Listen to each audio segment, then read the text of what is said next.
Sindbad le marin, conte des mille et une nuits. Deuxième voyage de Sindbad le marin. J'avais résolu, après mon premier voyage, de passer tranquillement le reste de mes jours à Bagdad, comme j'eus l'honneur de vous le dire hier. Mais je ne fus pas longtemps sans m'ennuyer d'une vie oisive. L'envie de voyager et de négocier par mer me reprit. J'achetai des marchandises propres à faire le trafic que je méditais, et je partis une seconde fois avec d'autres marchands dont la probité m'était connue. Nous nous embarquâmes sur un bon navire, et, après nous être recommandés à Dieu, nous commençâmes notre navigation.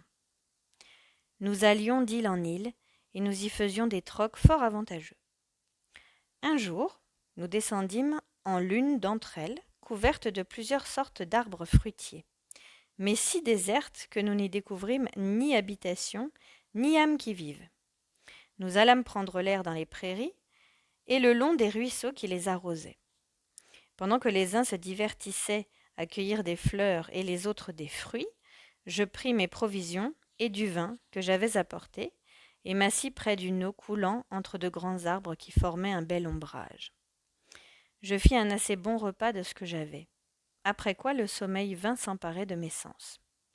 Je ne vous dirai pas si je dormis longtemps, mais quand je me réveillai, je fus bien étonné de ne plus voir le vaisseau à l'ancre. Je me levai, je regardai de toutes parts, et je ne vis pas un des marchands qui étaient descendus dans l'île avec moi. J'aperçus seulement le navire à la voile, mais si éloigné que je le perdis de vue peu de temps après. Je vous laisse à imaginer les réflexions que je fis dans un état si triste. Je pensais mourir de douleur, je poussais des cris épouvantables, je me frappais la tête et me jetais par terre, où je demeurai longtemps abîmé dans une confusion mortelle de pensées toutes plus affligeantes les unes que les autres. Je me reprochais 100 fois de ne m'être pas contenté de mon premier voyage, qui devait m'avoir fait perdre pour jamais l'envie d'en faire d'autres. Mais tous mes regrets étaient inutiles, et mon repentir hors de saison. À la fin, je me résignai à la volonté de Dieu, et sans savoir ce que je deviendrais, je montai au haut d'un grand arbre, d'où je regardais de tous côtés pour voir si je ne découvrirais rien qui me pût me donner quelque espérance. En jetant les yeux sur la mer, je ne vis que de l'eau et le ciel. Mais, ayant aperçu du côté de la terre quelque chose de blanc, je descendis de l'arbre, et avec ce qui me restait de vivre, je marchai vers cette blancheur, qui était si éloignée que je ne pouvais pas bien distinguer ce que c'était. Lorsque j'en fus à une distance raisonnable, je remarquai que c'était une boule blanche d'une hauteur et d'une grosseur prodigieuse. Dès que j'en fus près, je la touchai et la trouvai fort douce. Je tournai alentour pour voir s'il n'y avait point d'ouverture. Je n'en pus découvrir aucune, et il me parut impossible de monter dessus, tant elle était unie. Elle pouvait avoir 50 pas en rondeur. Le soleil alors était prêt à se coucher. L'air s'obscurcit tout à coup, comme s'il eût été couvert d'un nuage épais. Mais, si je fus étonné de cette obscurité, je le fus bien davantage quand je m'aperçus que ce qui la causait était un oiseau d'une grandeur et d'une grosseur extraordinaires, qui s'avançait de mon côté en volant. Je me souvins d'un oiseau appelé roc, dont j'avais souvent entendu parler par les matelots, et je conçus que la grosse boule que j'avais tant admirée devait être un œuf de cet oiseau. En effet, il s'abattit et se posa dessus comme pour le couver. En le voyant venir, je m'étais serré fort près de l'œuf, de sorte que j'eus devant moi un des pieds de l'oiseau, et ce pied était aussi gros qu'un gros tronc d'arbre. Je m'y attachai fortement avec la toile dont mon turban était entouré, dans l'espérance que le roc, lorsqu'il reprendrait son vol le lendemain, m'emporterait hors de cette île déserte. Effectivement, après avoir passé la nuit en cet état, dès qu'il fut jour, l'oiseau s'envola et m'enleva si haut que je ne voyais plus la terre. Puis il descendit tout à coup avec tant de rapidité que je ne me sentais pas. Lorsque le roc fut posé et que je me vis à terre, je déliai promptement le nœud qui me tenait attaché à son pied.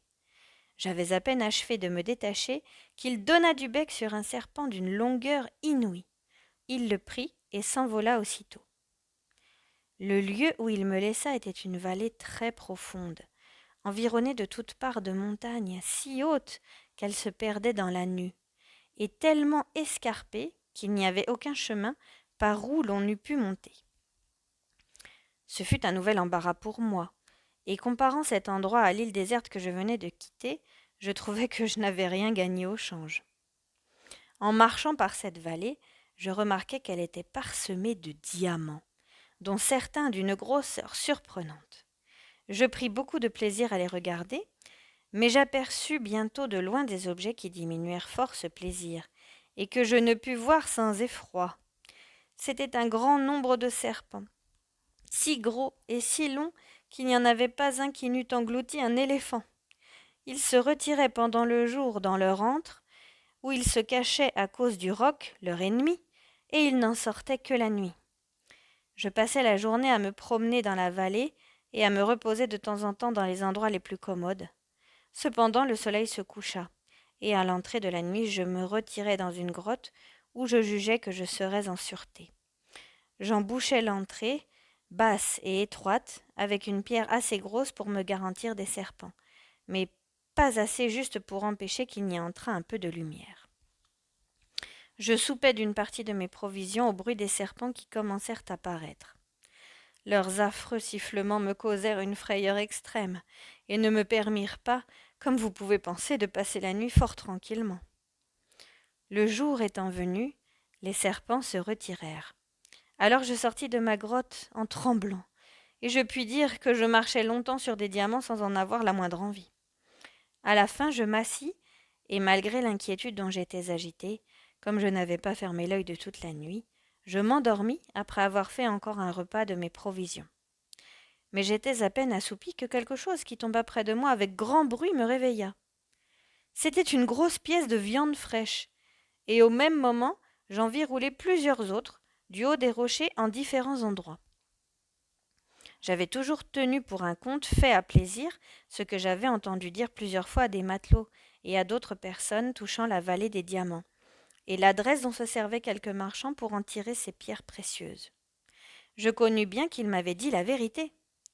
En effet, ces marchands se rendent près de cette vallée à la saison où les aigles ont des petits.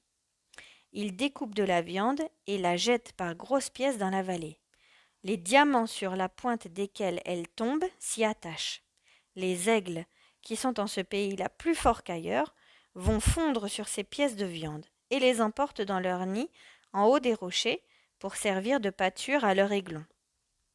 Alors les marchands, courant au nid, obligent par leurs cris les aigles à s'éloigner et prennent les diamants qu'ils trouvent attachés aux pièces de viande. Ils se servent de cette ruse parce qu'il n'y a pas d'autre moyen de tirer les diamants de cette vallée, qui est un précipice dans lequel on ne saurait descendre. J'avais cru jusque-là qu'il ne me serait pas possible de sortir de cet abîme, que je regardais comme mon tombeau. Mais je changeais de sentiment, et ce que je venais de voir me donna lieu d'imaginer le moyen de conserver ma vie. Je commençai par amasser les plus gros diamants qui se présentèrent à mes yeux, et j'en remplis la bourse de cuir qui m'avait servi à mettre mes provisions de bouche. Je pris ensuite la pièce de viande qui me parut la plus longue, l'attachai fortement autour de moi avec la toile de mon turban, et en cet état, je me couchai le ventre contre terre, la bourse de cuir attachée à ma ceinture de manière qu'elle ne pouvait tomber. Je ne fus pas plus tôt en cette situation que les aigles vinrent se saisir des pièces de viande. Et un des plus puissants, m'ayant enlevé avec le morceau de viande dont j'étais enveloppée, me porta au haut de la montagne jusque dans son nid. Les marchands ne manquèrent point alors de crier pour épouvanter les aigles. Lorsqu'ils les eurent obligés à quitter leur proie, un d'entre eux s'approcha de moi, mais il fut saisi de crainte quand il m'aperçut. Il se rassura pourtant, et au lieu de s'informer par quelle aventure je me trouvais là, il commença de me quereller en me demandant pourquoi je lui ravissais son bien. « Vous me parlerez, lui dis-je avec plus d'humanité, lorsque vous m'aurez mieux connu. Consolez-vous, ajoutai-je, j'ai des diamants pour vous, et pour moi plus que n'en peuvent avoir tous les autres marchands. S'ils en ont, ce n'est que par hasard, mais j'ai choisi moi-même, au fond de la vallée, ceux que j'apporte dans cette bourse que vous voyez. » En disant cela, je la lui montrai.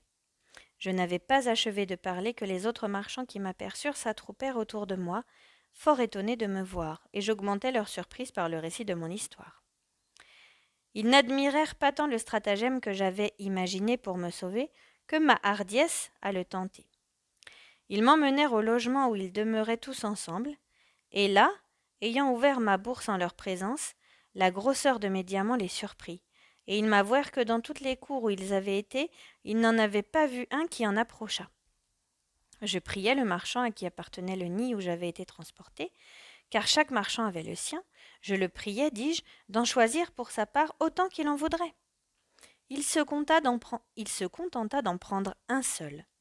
Encore le prit-il des moins gros, et comme je le pressais d'en recevoir d'autres sans craindre de me faire tort, non, me dit-il, je suis fort satisfait de celui-ci, qui est assez précieux pour m'épargner la peine de faire désormais d'autres voyages pour l'établissement de ma petite fortune.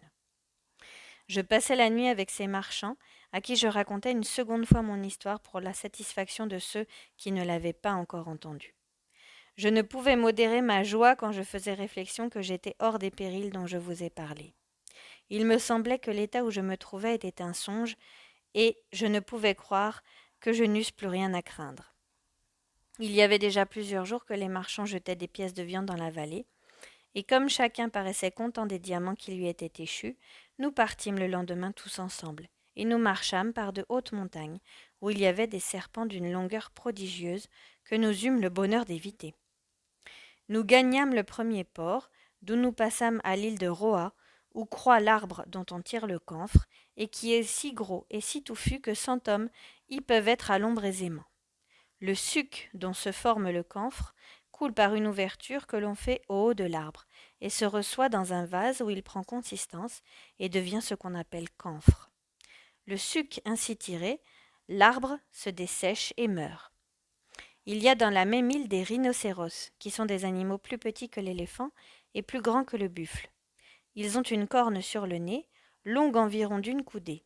Cette corne est solide et coupée par le milieu d'une extrémité à l'autre. On voit dessus des traits blancs qui représentent la figure d'un homme. Le rhinocéros se bat avec l'éléphant, le perce de sa corne par-dessous le ventre, l'enlève et le porte sur sa tête. Mais comme le sang et la graisse de l'éléphant lui coulent sur les yeux et l'aveugle, il tombe par terre, et ce qui va vous étonner, le roc vient, qui les enlève tous deux entre ses griffes et les emporte pour nourrir ses petits. Je passe sous silence plusieurs autres particularités de cette île, de peur de vous ennuyer. J'y échangeai quelques-uns de mes diamants contre de bonnes marchandises. De là, nous allâmes à d'autres îles, et enfin, après avoir touché à plusieurs villes marchandes de terre ferme, nous abordâmes à Bassora, d'où je me rendis à Bagdad. J'y fis d'abord de grandes aumônes aux pauvres, et je jouis honorablement du reste des richesses immenses que j'avais apportées et gagnées avec tant de fatigue. Ce fut ainsi que Sinbad raconta son second voyage. Il fit donner encore 100 pièces d'or à Hindbad, qui l'invita à venir le lendemain entendre le récit du troisième. Les invités retournèrent chez eux et revinrent le jour suivant à la même heure, de même que le porteur qui avait déjà presque oublié sa misère passée. On se mit à table, et après le repas, Sinbad, ayant demandé audience, entama le détail de son troisième voyage.